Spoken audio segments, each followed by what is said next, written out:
Salut à tous, super content de vous retrouver dimanche aujourd'hui. Alors pour certains ça sera pas dimanche, mais bon, on va se retrouver pour un question-réponse. J'avais proposé dans le groupe Facebook, alors je sais pas si on voit bien là, mais sur le groupe Facebook j'avais demandé vos questions difficiles.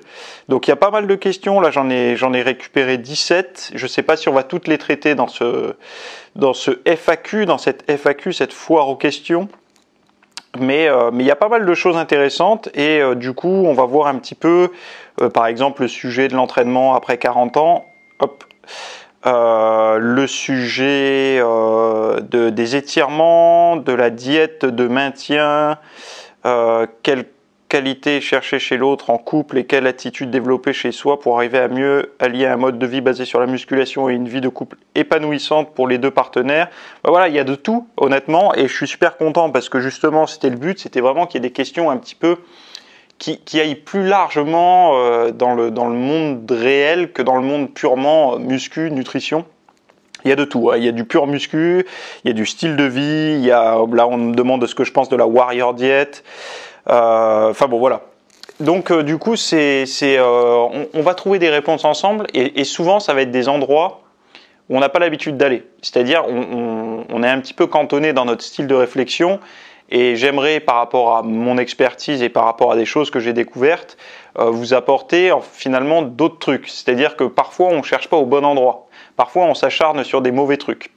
Et je voulais juste préciser avant de démarrer quelque chose que j'ai noté et qui me semble très important, c'est se préparer à l'imprévu. C'est-à-dire que moi j'ai remarqué ça par rapport à pas mal de choses, c'est que si on est toujours dans la même routine, le même style de vie, la même organisation tous les jours, on sort jamais de cette routine, donc on n'a jamais affaire à l'imprévu. Et du coup, dès qu'on va avoir des imprévus qui arrivent de manière imprévue, c'est le cas de le dire, on va pas être prêt.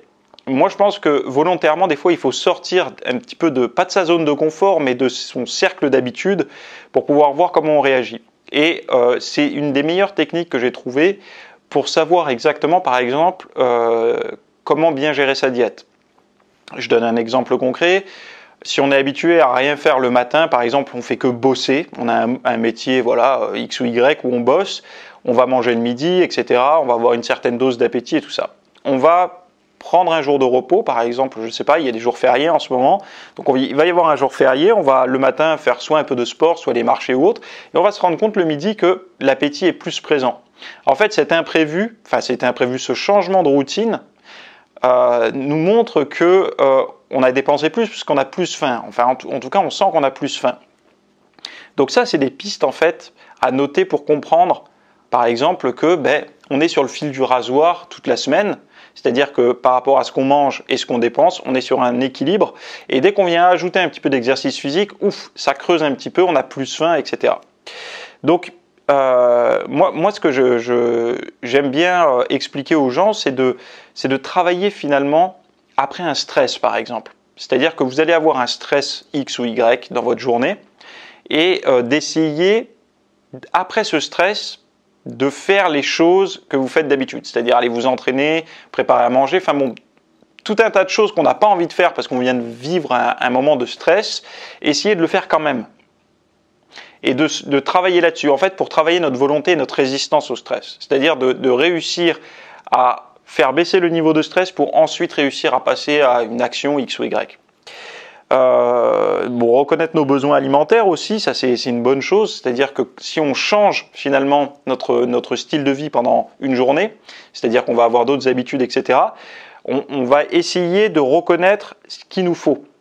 Je donne un exemple encore, moi l'autre jour, j'ai fait pas mal d'activités physiques dans la matinée, le midi je me suis mis à manger, et pour voir que j'avais vraiment faim, qu'est-ce qui s'est passé? C'est que je me suis resservi non pas des pâtes, du riz, des choses comme ça, parce que j'en mange très peu, mais j'avais réellement faim, et comment je l'ai vu? Parce que j'ai mangé de la salade avec plaisir. C'est-à-dire que j'ai mangé ma viande, je ne sais plus ce que j'avais, de l'avocat, enfin je ne me rappelle plus trop ce que j'avais, mais j'avais un plat normal, comme vous pouvez voir dans mes assiettes, et après j'avais encore faim. Et comment j'ai défini que c'était de la faim et pas de la gourmandise? Parce que je me suis tourné vers des aliments qui sont peu attirants en fait finalement quand on a très faim. C'est-à-dire, peu attirant quand on a peu faim, justement, pas quand on a très faim. Des aliments comme la tomate, comme les endives, les choses comme ça. Et là, on arrive à percevoir qu'on s'approche finalement d'une compréhension de ses besoins très aiguisée. Et ça, c'est important. Et il n'y a que dans les situations un petit peu de stress et où on bouleverse les habitudes qu'on gagne finalement en apprentissage sur soi. Et aussi après, reconnaître la fausse fatigue. J'avais noté pourquoi.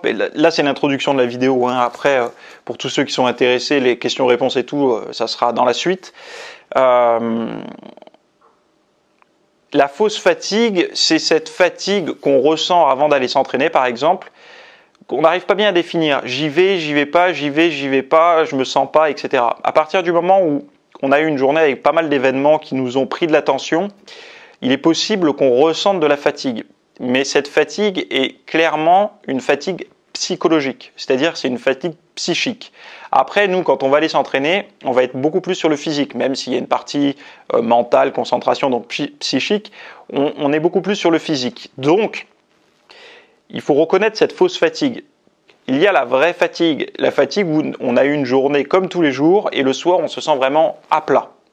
Là, ok, c'est de la vraie fatigue. Mais une journée où, si on analyse un petit peu, on va se rendre compte qu'on a eu telle problématique au niveau je sais pas, par exemple, on a eu des décisions à prendre, etc., etc. Et tout ça, ça va engendrer une forme de stress qui va engendrer une forme de fatigue. Et justement, c'est important de réussir à aller s'entraîner après ces périodes-là. Pourquoi ? Parce que c'est de la fausse fatigue, en fait. En fait, c'est une fatigue créée par les contraintes, le stress, etc. Mais au niveau physique, on sera capable de faire notre séance et d'ailleurs, ça va nous permettre de mieux rebondir par rapport aux situations. Donc voilà, je m'arrête là. Pour toutes les personnes qui veulent voir la formation en entière, ils restent avec nous. On va la voir ensemble. C'est tout de suite soit ci-dessous, soit directement dans la continuité pour ceux qui sont déjà membres. Et puis, on démarre maintenant.